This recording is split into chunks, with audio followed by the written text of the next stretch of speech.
اللہ نے اس کو اس طرح ڈیزائن کرنے کے بعد آیا آپ کو عقل دی ہے یا نہیں دی کہ آپ اپنے عقل کے ذریعے یہ نتیجہ لے سکیں کہ کائنات خدا نے خلق کی ہے؟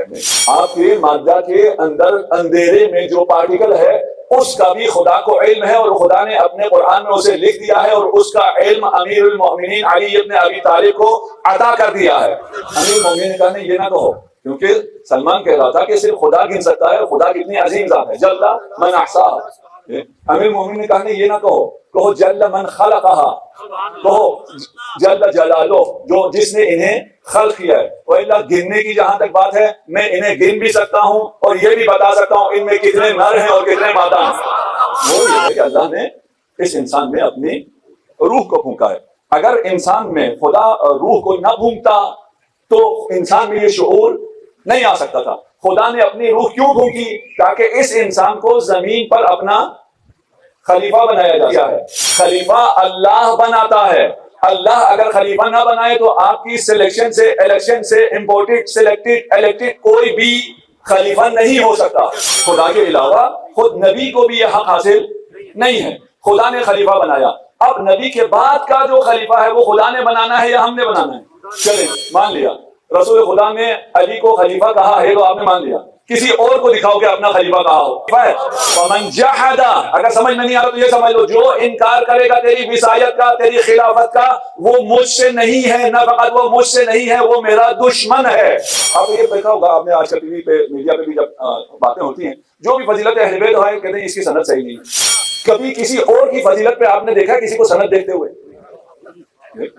بھائی ایک درمیان میں ایسا ہے جس کے لیے تمام علماء، تمام سے مراد جو محقق علماء اہل سنت ہیں، وہ سب کہتے ہیں کہ فلاں کے بارے میں کوئی صحیح حدیث ہے ہی نہیں، اس کی فضیلتیں بیان ہو رہی ہوتی ہیں جس پہ علماء کا اجماع ہے کہ اس کے بارے میں جتنی حدیثیں وہ سب فیبریکیٹڈ ہے، سب جعلی ہیں، اس کی حدیثیں بیان ہو رہی ہوتی ہیں، وہاں سند نہیں ہے، قرآن تو ماننا پڑے گا۔ تو ہم باقی ساری چیزیں، علی کی امامت، علی کی وصایت، علی کا شریک نبی ہونا، علی کا بھائی ہونا، سب قرآن سے ثابت کر دیں گے، اور پھر آپ کو ماننا پڑے گا، اور آپ مانتے ہیں، اس کے علاوہ کوئی چارہ نہیں۔ رسول خدا نے ارشاد فرمایا کہ جنت میں میرا گھر علی کا گھر ہوگا، علی کا گھر میرا گھر ہوگا۔ یہ برابر نہیں ہے، علی ہارون کے برابر نہیں ہے۔ یہ نہیں کہا کہ تو ہارون کی طرح ہے، نہیں، صرف نسبت بیان کی گئی ہے کہ جو نسبت ہارون کو موسیٰ سے ہے وہی نسبت علی کو نبی سے ہے۔ اب نبی کا جو مقام ہوگا اس نبی کے مقام کے مطابق نبی خاتم الانبیاء کے وصی کا وہ مقام ہوگا۔ اگر میں نے تجھے کسی کا بھائی نہیں بنایا تو اس لیے نہیں کہ تجھے میں نے نظر انداز کیا، کوئی اور اس قابل ہے ہی نہیں جس کا میں تجھے بھائی بناؤں۔ تو نہ فقط میرا بھائی ہے، تو میرا وصی ہے، تو میرا وارث ہے، تو میرا خلیفہ ہے۔ اب رہ گیا کہ ابھی مومنین زندہ ہیں یا زندہ نہیں ہے، دے سکتے ہیں یا دے نہیں سکتے، آپ کے بقول نہیں دے سکتے، چلے میں نے کسی ایسے سے مانگا جو مجھے کہاں سے لے کے آ سکتے۔ اور اس سے خطرناک جہاں شرک نہیں ہے وہاں آپ نے جب شرک کہا، آپ نے اگر کسی یا علی مدد کہنے والے کو مشرک کہا، وہ مشرک نہیں ہوگا یہ الزام لگا کے تم مشرک ہو جاؤ گے، نہیں۔ رسول اللہ کی راہ میں اگر کوئی شخص آج مارا جائے تو وہ شہید ہے اور زندہ۔ خود رسول خدا مردہ زینب نے ایک منظر اور دیکھا، کوئی حسین کے سینے پر بیٹھا، زینب نے اپنا سر تام لیا، زینب زمین پہ گری۔ الحمدللہ خدا نے ہمیں عقل کی نعمت سے نوازا ہے، اور ہر باشعور شخص یہ جانتا ہے کہ اگر کسی راستے پہ جانا ہے تو راستہ اس سے پوچھا جاتا ہے جسے راستے کا علم ہو، وہ اس راستے پہ پہلے خود چلا ہو یا اسے کسی نے پہلے بتایا ہو کہ یہ منزل کہاں ہے۔ ہم الحمدللہ اس حوالے سے خوش نصیب ہیں کہ خدا نے ہمیں اہل بیت کی نعمت سے نوازا ہے۔ اس میں کوئی شک نہیں ہے، کسی کو شک نہیں ہے، مسلمانوں کو تو یقیناً نہیں ہے، غیر مسلم بہت اس حقیقت کو جانتے ہیں کہ اسلام کے دامن میں اگر کچھ ہے تو وہ ثقلین ہے، کتاب اور عترت رسول۔ ثقلین کو چھوڑ کر گمراہ ہوتے ہیں، اس پہ بھی سب کا اتفاق ہے، لیکن چھوڑنے کے بعد کہتے ہیں ہم گمراہ بھی نہیں ہوئے۔ یہ ایک عجیب سی بات ہے۔ اگر ویسے پوچھا جائے تو کہتے ہیں یہ تو ہو ہی نہیں سکتا، ہم اہل بیت کو آپ سے زیادہ مانتے ہیں۔ بہت اچھی بات ہو گئی، قرآن کو بھی آپ ہم سے زیادہ مانتے ہیں۔ تو قرآن اور اہل بیت کو اگر مانا جائے تو پھر فرش عذاب پہ آنا، اور جیسے آپ فرما رہے تھے اس تقسیم کو بھی میں نہیں مانتا، کوئی جب آتا ہے تو کوئی نہیں پوچھتا آپ شیعہ ہیں یا سنی ہیں، یہ فرش عذاب بالکل سب کے لیے عام کھلی ہے، کوئی کسی سے کسی جگہ سوال نہیں کرتا۔ اور یہ جو حاجب اور یہ رکاوٹیں جو کھڑی کی جا رہی ہیں وہ رکاوٹیں کسی کو بھی فرش عذاب پہ آنے سے نہیں روک سکتی. انشاءاللہ ان مجالس سے جہاں ہم بھی استفادہ کرتے ہیں اور یہ مجالس نہ ہو تو ہم بھی ہدایت پر نہیں رہ سکتے, اور اسی مجالس سے اسی فرش ادا سے یقیناً باقی لوگ بھی ہدایت پاتے ہیں. صلوات پڑھ کے محمد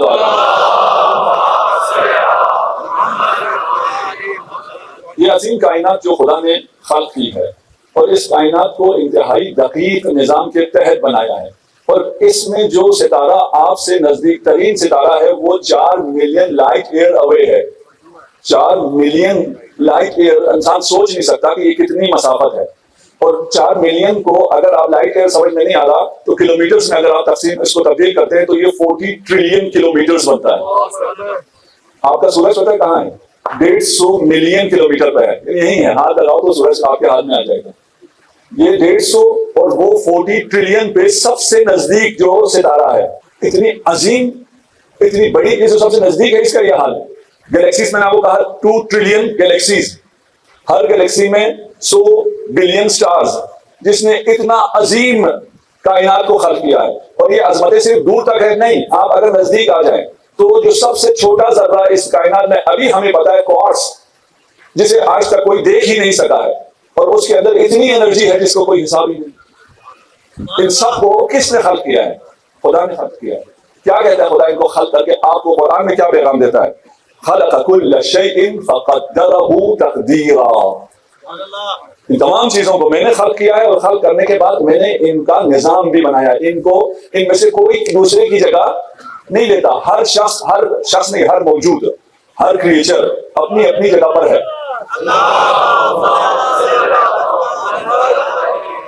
A place for everything and everything is in its place. اس اتنی بڑی کائنات میں اتنے بڑے بڑے, جن کا کل بتایا تھا کہ 4 لائٹ ایئر تو اس کا حجم ہے, وہ اس کے لیے جگہ ہے یا نہیں؟ اس کے لیے جگہ ہے, ہر چیز کے لیے جگہ ہے. کل شیء فی مکانہ, ہر شے اپنی جگہ پر ہے, اور ہر شے کے لیے مکان بھی ہے. ہر شے اپنی مکان پر بھی ہے, اور اس کو رہنے کی جگہ بھی میسر ہے. یہ کس نے ڈیزائن کیا ہے؟ یہ اللہ نے ڈیزائن کیا. اللہ نے اس کو اس طرح ڈیزائن کرنے کے بعد آیا آپ کو عقل دی ہے یا نہیں دی کہ آپ اپنے عقل کے ذریعے یہ نتیجہ لے سکیں کہ کائنات خدا نے خلق کی ہے. لا حبۃ فی ظلمات الارض ولا رطب ولا یابس الا فی قرآن مجید. لا حبہ کیا ہے؟ ہم دانا کہتے ہیں, ہمیں کیونکہ دانے سے نیچے کی چیز پتہ نہیں تھی اس لیے ہم قرآن ترجمہ دانا کرتے تھے. یہ در حقیقت لا حبہ یعنی کوئی ایسا پارٹیکل نہیں ہے, کیونکہ یہ ظلمات ارض میں ہے.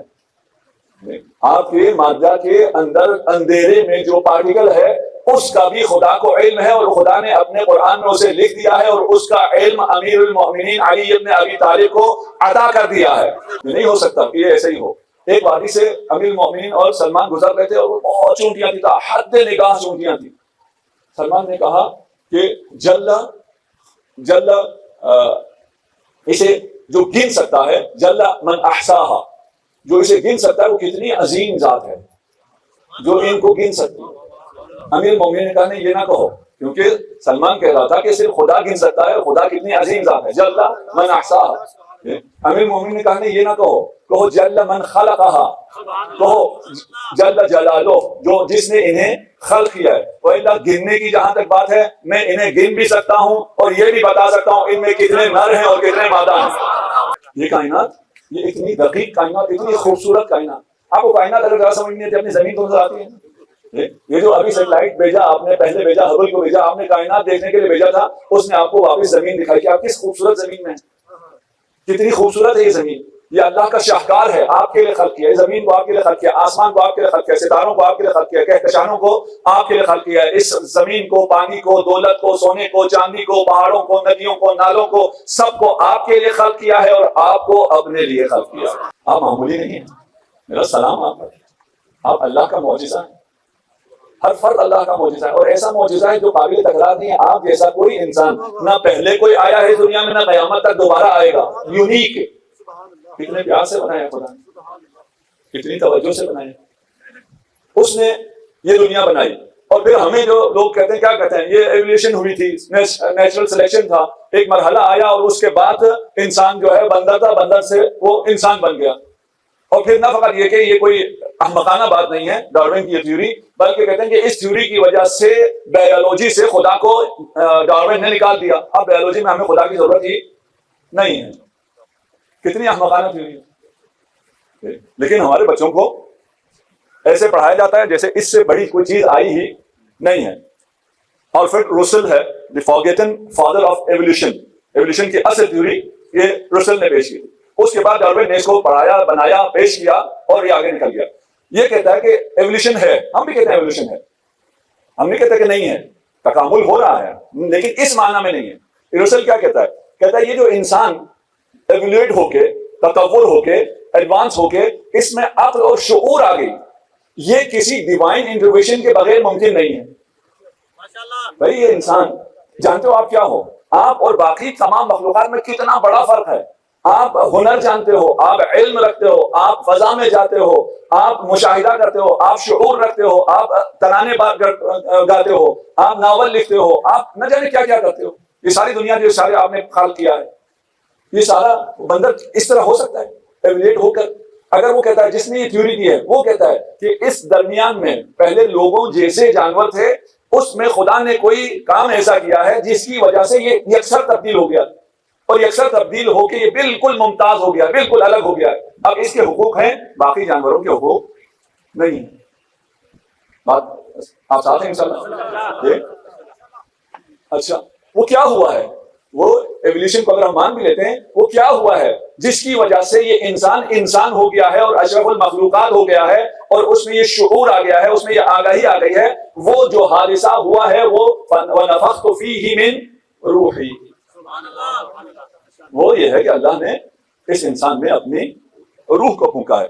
اگر انسان میں خدا روح کو نہ پھونکتا تو انسان میں یہ شعور نہیں آ سکتا تھا۔ خدا نے اپنی روح کیوں پھونکی؟ تاکہ اس انسان کو زمین پر اپنا خلیفہ بنایا جا سکے۔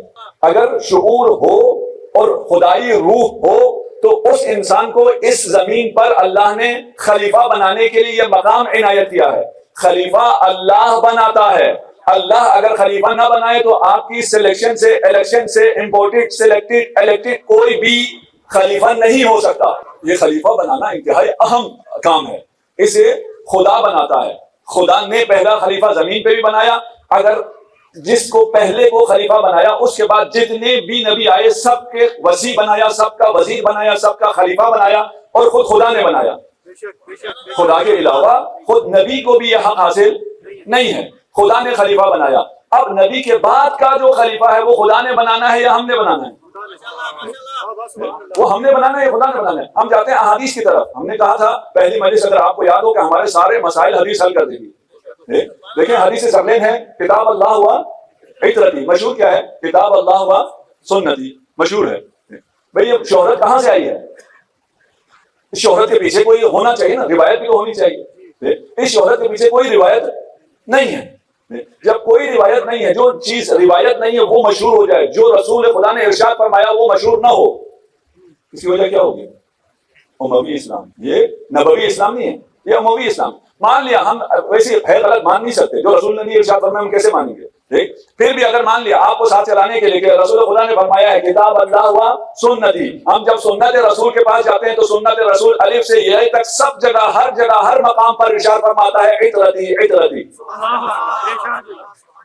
آپ کو پھر بھی عطرت کے پاس آنا پڑ گیا، آپ سنت کے پاس جائیں گے؟ آئیے میں آپ کو سنت کے پاس لے کے جاتا ہوں۔ روایت ہے اور ساری کتابوں میں ہے، سنت کتابوں میں بھی ہے، ہماری کتابوں میں بھی ہے۔ قال رسول اللہ صلی اللہ علیہ وآلہ وسلم یا علی انت منی بمنزلۃ ہبۃ اللہ من آدم وبمنزلۃ سام من نوح وبمنزلۃ اسحاق من ابراہیم وبمنزلۃ ہارون من موسیٰ وبمنزلۃ شمعون من عیسیٰ الا انہ لا نبی بعدی۔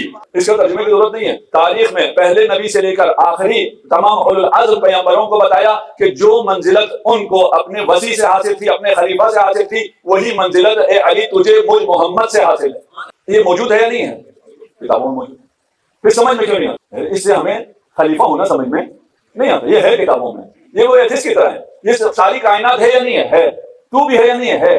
یہ بہت دقیق ہے یا نہیں؟ وہ بھی ہے۔ پھر خدا ہے یا نہیں؟ جب یہ سب ہے اور یہ سب ایسے ہی نہیں ہے، یہ ایکسیڈنٹلی نہیں ہو سکتا۔ جس میں نے آپ کو کہا تھا کہ اگر کسی بلی کو ٹائپ رائٹر دے دیں، کی بورڈ دے دیں، تو وہ ولیم شیکسپیئر کا ناول نہیں لکھ سکتی، نہیں ہو سکتا، جبکہ اس کی حیثیت کیا ہے اس کائنات کی دقت کے سامنے۔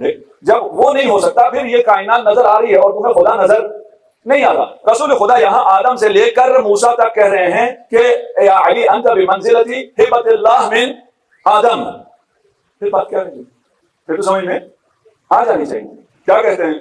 کہتے ہیں یہ جو حدیث منزلت، یہ تو آپ کو پتا ہے حدیث منزلت کہتے ہیں، اگر گوگل کریں گے تو حدیث منزلت دیکھتے ہیں آپ کو پتا چل جائے گا کہاں کہاں۔ وہ زمانہ گیا کہ آپ حوالے دیں، سارے حوالے آپ کے سامنے آ جائیں گے، آپ حدیث منزلت دیکھیں۔ وہ بھی اعتراض کیا کرتے ہیں؟ کہتے ہیں یہ حدیث منزلت در حقیقت غزوہ تبوک کے وقت پہ رسول خدا نے ارشاد فرمائی تھی، کیونکہ غزوہ تبوک کے مورد میں ارشاد فرمائی ہے تو وہاں خلیفہ ہوں گے، اس کے علاوہ خلیفہ نہیں ہوں گے۔ چلیں مان لیا رسول خدا نے علی کو خلیفہ کہا ہے تو آپ نے مان لیا، کسی اور کو دکھاؤ کہ اپنا خلیفہ کہا ہو، کسی اور کو دکھاؤ۔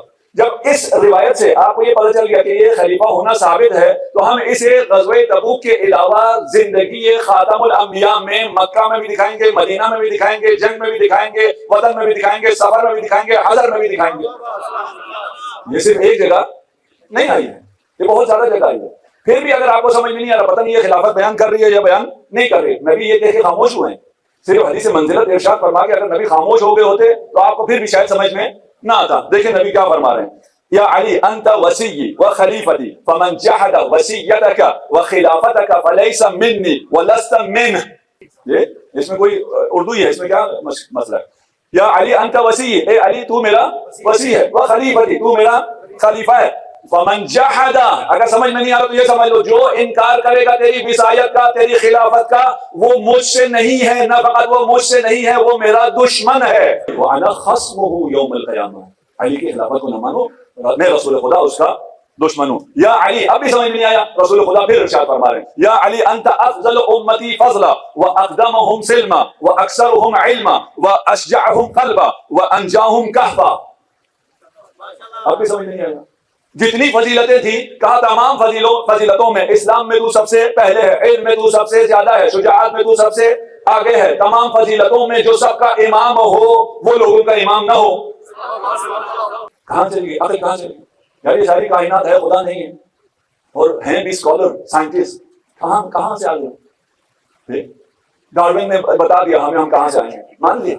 یا علی، ابھی سمجھ میں نہیں آیا، رسول خدا پھر آگے بتائیں، یا علی انت الامام بعدی والامیر، تبوک میں نہیں، انت الامام بعدی والامیر وانت الصاحب بعدی والوزیر وما لك في امتی من نذیر، یا علی انت قسیم النار والجنہ بمحبتك يعرف الابرار من الاشرار۔ انت الامام بعدی، تو میرے بعد امام ہے،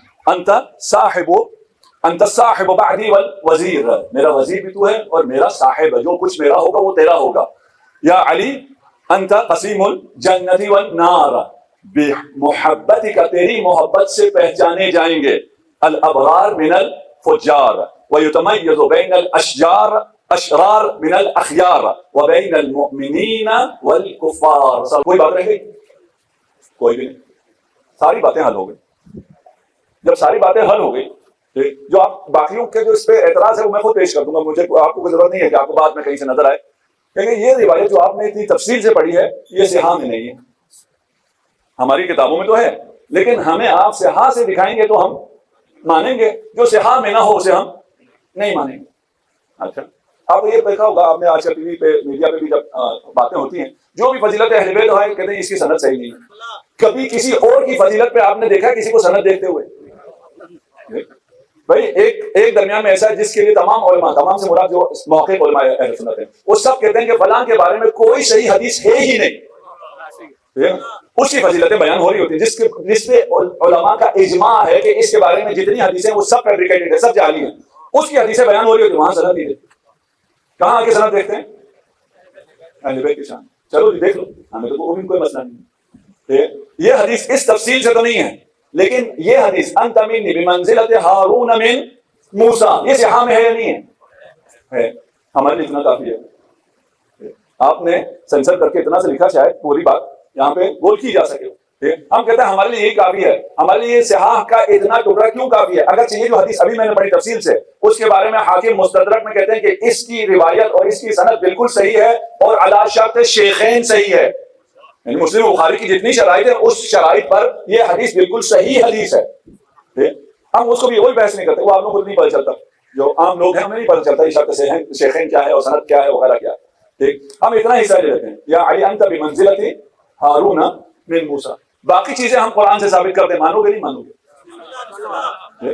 اتنا ہم آپ کو صحاح سے دے دیا اور باقی ہم نے آپ کو قرآن سے دے دیا، اگر یہ ہو جائے تو قرآن تو ماننا پڑے گا، تو ہم باقی ساری چیزیں، علی کی امامت، علی کی وصایت، علی کا شریک نبی ہونا، علی کا بھائی ہونا، سب قرآن سے ثابت کر دیں گے اور پھر آپ کو ماننا پڑے گا، اور آپ مانتے ہیں، اس کے علاوہ کوئی چارہ نہیں، کوئی چارہ نہیں ہے، یہ تو نہیں ہو سکتا۔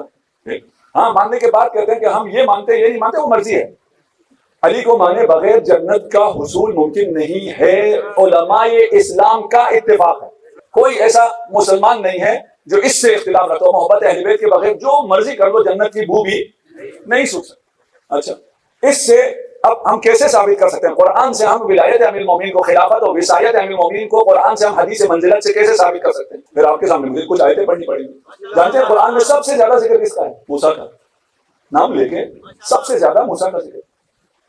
کیوں اتنا زیادہ؟ ہم نے کیا کرنا ہے؟ یہ قرآن ہمارے لیے، بنی اسرائیل کی تو نہیں ہے کہ سارا ذکر موسیٰ کا کیوں ہے؟ اس لیے کہ یہ جو اصل جگہ ہے یہ آپ کو سمجھانا ہے، وہ سینسر نہیں کر سکتے، عقل آپ کو دے رکھی ہے، وہاں بھی چیزیں آ گئی ہیں، اب آپ ساتھ قرآن پڑھیں گے، قرآن میں آپ موسیٰ کی داستان پڑھیں گے، آپ کے لیے ساری چیزیں واضح ہو جائیں گی۔ اب ہارون اور موسیٰ میں جو نسبت ہے وہی ساری نسبتیں علی اور محمد میں ہیں۔ صفات ہارون کیا ہے؟ صفات ہارون یہ ہے کہ ہارون نبی تھے، وَوَهَبْنَا لَهُ مِنْ رَحْمَتِنَا أَخَاهُ هَارُونَ نَبِيًّا، قرآن ہے نا، اس میں کسی کو شک تو نہیں ہے کہ قرآن ہے؟ قرآن ہے کہ ہم نے ہارون کو، آپ کے بھائی ہارون کو نبی بنایا۔ اس کے بعد کیا ہے؟ وزارت ہے، ہارون کی جو صفت ہے وہ وزارت ہے، وَلَقَدْ آتَيْنَا مُوسَى الْكِتَابَ وَجَعَلْنَا مَعَهُ أَخَاهُ هَارُونَ وَزِيرًا، ہارون جو ہے وہ وزیر ہیں موسیٰ کی نسبت۔ تیسرا کیا ہے؟ شراکت، وَشْرِكْهُ فِي أَمْرِي، حضرت موسیٰ نے کہا کہ ہارون کو میرا شریک بناؤ۔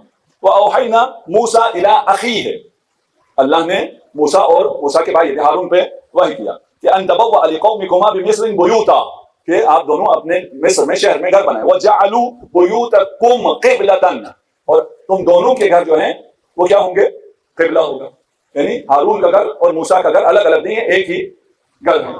رسول خدا ارشاد فرما رہے تھے طوبیٰ، انشاءاللہ آپ کو شجرہ طوبیٰ نصیب ہو اور شجرہ طوبیٰ کے بارے میں پڑھتے بھی رہا کریں، بہت مزے کا ہے، اور جنت میں آپ کا گھر، جنت اسی شجرہ طوبیٰ سے ہے، اگر شجرہ طوبیٰ نہ ہو تو وہ جنت نہیں ہے۔ جیسے جوان ہے نا آج کل، اگر وہ نہ آ رہا ہو، کیا کہتے ہیں اس کو، انٹرنیٹ کا وائی فائی نہ آ رہا ہو، ہے نا، کیبل اگر نہیں آ رہی تو وہ گھر نہیں ہے، پھر ان کو جانے کا جی نہیں چاہتا ہے، یہ تو کچھ بھی نہیں ہے نا۔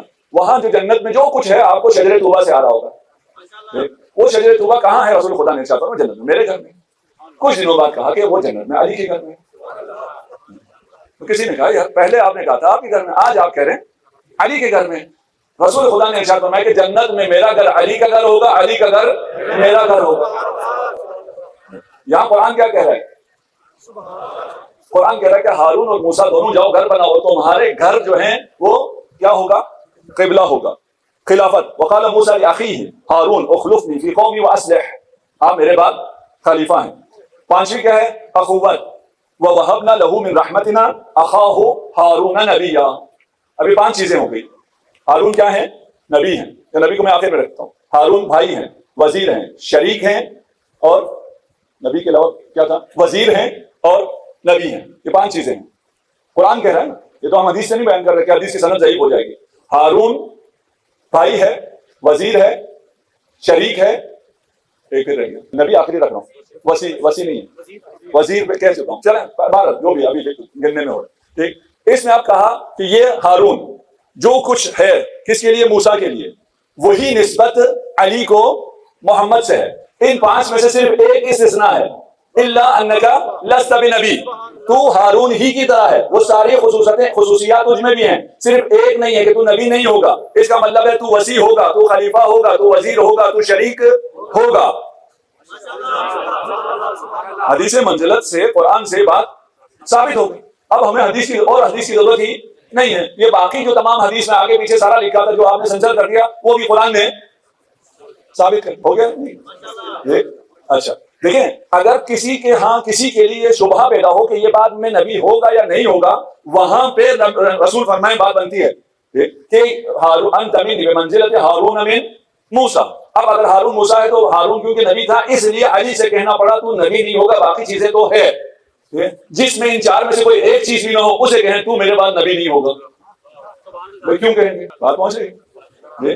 اب ہم دیکھتے ہیں روایت میں آئیں، دیکھیں کہ واقعی یہ چار چیزیں تھیں یا نہیں تھی. اور اس کو دیکھنے سے پہلے ایک چیز اور بتاؤں کہ منزلت یہ ہے، جس طرح ہارون وزیر تھا، جس طرح ہارون شریک تھا، جس طرح ہارون خلیفہ تھا، جس طرح ہارون بھائی تھا، اسی طرح امیر المؤمنین، یہ چار چیزیں، بھائی بھی ہے، وزیر بھی ہے، خلیفہ بھی ہے، وسیع بھی ہے، کس کے لیے؟ محمد مصطفیٰ کے لیے.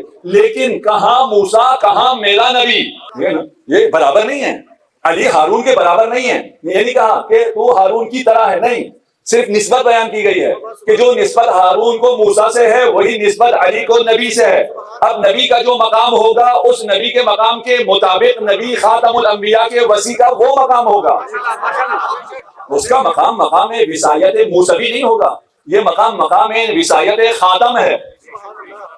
اسے کون سمجھ سکتا ہے کہ آپ یا تو برابر کرتے ہیں موسیٰ اور نبی کو؟ ممکن نہیں. اگر آپ کو یہ برابر نہیں کر سکتے تو پھر جو نبی کا وزیر ہوگا وہ ایک دفعہ ہمارے ملک کا وزیر ہے یا پرائم منسٹر ہے، ایک دفعہ کسی میں ایک دوسرے ملک کا نام نہیں لیتا. ان دونوں پرائم منسٹر میں، دونوں صدر میں کتنا فرق ہے. کسی آدمی اس میں چل جائیں، ہمارے پرائم منسٹر تو خود آپ آج کل کہنا شروع کیا، اب تو ہمیں بھی شرم آتی ہے، لوگ دیکھتے ساتھ ہی کہتے ہیں منگے آگے ہے تو پرائم منسٹر بھائی، پروٹوکول تو اتنا ہی ملتا ہے، گاڑیاں تو اتنی آتی ہیں، ایئرپورٹ پہ آپ لینڈ اپنے ہی جہاز میں کرتے ہیں. لیکن کیونکہ آپ غریب ملک کے پرائم منسٹر ہیں تو آپ کی عزت اور ہے، جو کسی امیر ملک کا پرائم منسٹر ہے اس کی عزت اور ہے. بالکل واضح ہے، وزیر ہونے سے برابر نہیں ہوں گے. اب آ جائیں ہم امیر المومنین پہ. حضرت موسیٰ سے خدا نے ارشاد فرمایا وَاصْطَنَعْتُكَ لِنَفْسِي، اے موسیٰ تجھے میں نے اپنے لیے چن لیا. اس کا مطلب ہے خدا چنتا ہے.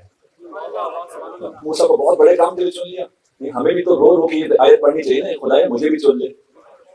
آپ کو یقیناً چنا ہے اس لیے آپ ہر شادہ پر ہیں. اس میں سے بھی چنا جائے گا، اس میں سے بھی چنا جائے گا. امام کے انصار و اصحاب اس میں سے چنے جائیں گے. خدایا ہم اس چناؤ میں آئیں گے. وَاصْطَنَعْتُكَ لِنَفْسِي، پہلی چیز کیا ہوئی؟ اخوت. سب آپ کو پتا ہے امیر المومنین رسول خدا کے بھائی ہیں، چچا زاد ہیں، وہ والی اخوت نہیں. اس کے بعد جب اخوت ہوئی اور دو دفعہ ہوئی، وقت نہیں ہے میں سارا بیان کروں. اور اخوت کس کے درمیان ہوئی تھی؟ مہاجر اور انصار میں. امیر المومنین کیا تھے؟ مہاجر. رسول خدا کیا تھے؟ مہاجر. امیر المومنین کو کسی کا بھائی نہیں بنایا. امیر المومنین عرض کیا کہ آپ نے مجھے کسی کا بھائی نہیں بنایا. والذی نفسی بیدی اخرتک ما اخرتک الا لنفسی انت اخی ووصی ووارثی. اگر میں نے تجھے کسی کا بھائی نہیں بنایا تو وہ اس لیے نہیں کہ تجھے میں نے نظر انداز کیا، کوئی اور اس قابل ہے ہی نہیں جس کا میں تجھے بھائی بناؤں. تو نہ فقط میرا بھائی ہے، تو میرا وصی ہے، تو میرا وارث ہے، تو میرا خلیفہ ہے. وزارت. ان اللہ لم یبعث نبیا الا وجعل له من اہلہ اخا ووزیرا ووارثا ووصیا وخلیفۃ من اہلہ. رسول خدا ارشاد فرما رہے ہیں. یہ سارے جملے اب آپ کو سمجھ میں آتے ہیں کہ اللہ نے کسی نبی کو نہیں ایسا بنایا الا ان کے اس کے بعد اس کا وصی، اس کا وارث، اس کا خلیفہ خود خدا نے مقرر کیا. فَأَيُّكُمْ يَقُومُ، یہ پہلے دعوت ذی العشیرہ ہے. دعوت ذی العشیرہ میں آپ نے کہا تھا نا کہاں کہاں چاہیے. حدیث منزلہ دعوت ذی العشیرہ سے شروع ہوتی ہے اور میدان غدیر تک آتی ہے. اور رسول خدا نے ہزاروں بار بیان فرمایا جو ریکارڈ ہوا ہم تک پہنچا ہے. وَإِلَّا، میرا خیال ہے شاید کوئی دن ایسا نہیں ہوتا ہوگا جس دن رسول خدا کی حدیث ارشاد نہ فرماتے ہوں. فَأَيُّكُمْ يَقُومُ فَيُبَايِعُنِ عَلَىٰ أَنَّهُ أَخِي وَوَارِثِي وَوَزِيرِي وَوَصِيِّي يَكُونُ مِنِّي بِمَنزِلَةِ هَارُونَ مِن موسیٰ. اور وزیر خدا بناتا ہے. موسیٰ نے خدا سے دعا کی وَاجْعَلْ لِي وَزِيرًا مِّنْ أَهْلِي، اور ہمارے رسول نے جو دعا کی ہے یہ دعا ہمیشہ یاد رکھیں اور اس دعا کو کیا کریں. قُلْ رَبِّ أَدْخِلْنِي مُدْخَلَ صِدْقٍ وَأَخْرِجْنِی مُخْرَجَ صِدْقٍ. ہم وقت نہیں ملا جو آیت پڑھتے ہیں وہ اسی صدق کے بارے میں ہے کہ ہمیں خدا سچوں میں قرار دے. وَاجْعَلْ لِي مِن لَدُنْكَ سُلْطَانًا نَصِيرًا، مجھے جو وزیر دے وہ وزیر ایسا ہو جو میری نصرت بھی کرتا ہو، میرا مددگار بھی ہو، میرا مشکل کشا، میرے لیے مشکل کشا بھی ہو. ابھی کل بھی کچھ بچے آئے، انہوں نے کہا کہ ہم پہ بہت زیادہ سوال ہوتا ہے، آپ یا علی مدد کہتے ہیں. وہ اب تو امیر مومنین زندہ نہیں ہے نا، ہم جو جن سے مانگتے ہیں وہ زندہ ہوتے ہیں، ان سے تو ہم مانگ سکتے ہیں. جو زندہ نہیں ہے اس سے ہم نہیں مانگ سکتے.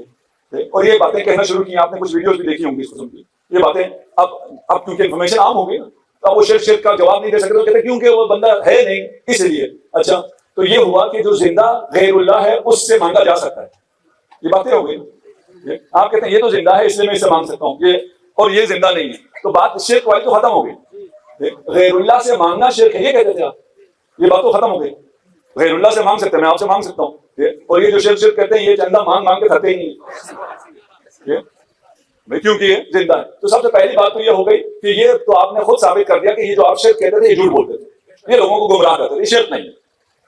اب رہ گیا کہ امیر المومنین زندہ ہیں یا زندہ نہیں ہے، دے سکتے ہیں یا دے نہیں سکتے، آپ کے بقول نہیں دے سکتے، چلے میں نے کسی ایسے سے مانگا جو مجھے نہیں دیتا، آپ کو کیا مسئلہ؟ بھائی آپ نے شرک کہاں سے لے آئے؟ میرے پاس کریں یہ جو ہے مجھے نہیں دیتے، میں نے ان سے مانگا، آپ کو کیا نقصان ہو؟ آپ شرک کہاں سے لے کے آ گئے؟ اور اس سے خطرناک جہاں شرک نہیں ہے وہاں آپ نے جب شرک کہا، آپ نے اگر کسی یا علی مدد کہنے والے کو مشرک کہا، وہ مشرک نہیں ہوگا، یہ الزام لگا کے تم مشرک ہو جاؤ گے۔ یہ اس کے پیچھے پوری دلیل ہے، حدیث ہے، اہل سنت کتابوں سے ہے۔ اگر آپ کسی کو کافر کہیں گے تو خود کافر ہو جائیں گے، وہ تو ہے نہیں، وہ تو خدا فیصلہ کرے گا۔ تو یہاں شرک تو نہیں ہے، مسئلہ صرف اتنا ہے کہ وہ موجود نہیں ہے۔ اچھا یا رسول اللہ بھی نہیں کہہ سکتے کیونکہ وہ موجود نہیں ہے۔ رسول اللہ کی راہ میں اگر کوئی شخص آج مارا جائے تو وہ شہید ہے اور زندہ۔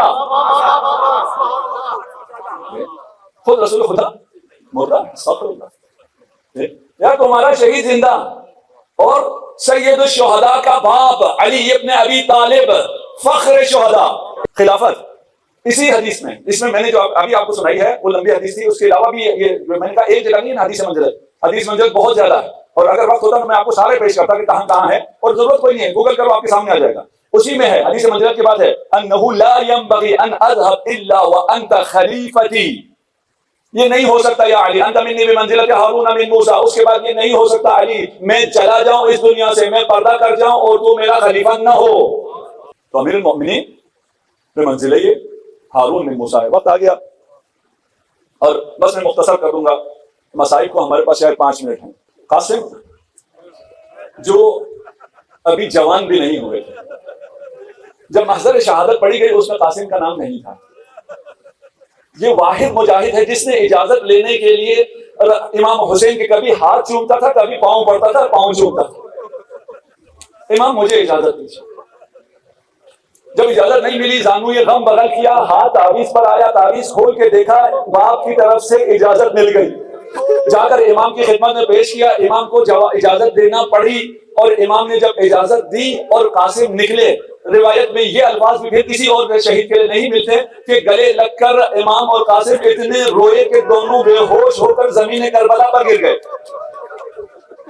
اجرکم علی اللہ۔ میرے پاس وقت بہت کم ہے، میں جلدی پڑھ رہا ہوں، آپ میرا ساتھ دیجیے انشاءاللہ۔ قاسم روانہ ہوئے، کیسے روانہ ہوئے اس کو میں نہیں بیان کرتا، میں نے مختصر کر دیا۔ قاسم جب میدان میں جنگ کر رہے تھے، امام حسین نگاہ کر رہے تھے، حضرت زینب دیکھ رہی تھی، قاسم نے 35 سے زیادہ کو غنار کیا۔ ایک لعین نے دور سے بیٹھ کے کہا کہ اس بچے کا جوتے کا تسمہ ٹوٹ گیا ہے، میں اب ایک ایسے کام کرنے جا رہا ہوں کہ امام حسین کے دل پہ اس کا داغ بیٹھ جائے۔ اس کا ساتھی کہتا ہے لعین جتنے لوگوں نے اس کو گھیرا ہوا ہے وہ اسے شہید کر دیں گے، تو کیوں آگے جانا چاہتا ہے؟ کہتا ہے نہیں، یہ کام میں کرنا چاہتا ہوں۔ وہ لعین آگے بڑھتا ہے، اس نے تلوار کا ایسا وار کیا کہ قاسم گھوڑے پر سنبھل نہ سکے، قاسم اپنے منہ کے بل زمین کربلا پر آئے۔ قاسم کو امام حسن مجتبیٰ بھی دیکھ رہے ہیں، امام حسین بھی دیکھ رہے ہیں، قاسم منہ کے بل زمین پر آئے۔ میں عرض کروں گا مولا دونوں شہزادوں، آپ کو یاد ہوگا جب آپ ایک دفعہ گھر آئے، آپ نے دیکھا آپ کی ماں سو رہی ہے، اسما سے کہا اسما یہ ہماری ماں کے سونے کا وقت نہیں تھا۔ اسما نے کہہ دیا ان امتکما لیست نائمہ قد فارقت الدنیا، ماں دنیا سے چل بسی۔ اجرکم علی اللہ۔ اور آپ دونوں جب مولا متقیان کو خبر دینے گئے، آپ نے جیسے ہی مولا کو دیکھا، امیر المومنین کو دیکھا اور پکارا قد فارقت امنا، ماں دنیا سے چل بسی۔ فوقع علی لوجہہ، خیبر شکن منہ کے بل زمین پر گرا۔ فوقع قاسم لوجہہ، منہ کے بل زمین پر گرا۔ چچا کو پکارا، جب چچا کو آواز لگائی عقاب کی مانند لاش پر پہنچے، اور امام کو عقاب کی مانند آتے دیکھ کر ادھر کی لشکر ادھر کی افواج ادھر، اور یہ وہ واحد شہید ہے جس نے اس فضیلت میں، اس مصیبت میں امام حسین کا ساتھ دیا۔ کربلا میں 2 لاشیں پامال ہوئے، ایک قاسم کا دوسرا حسین کا۔ فرق اتنا ہے جب لاشیں حسین پامال ہو رہا تھا،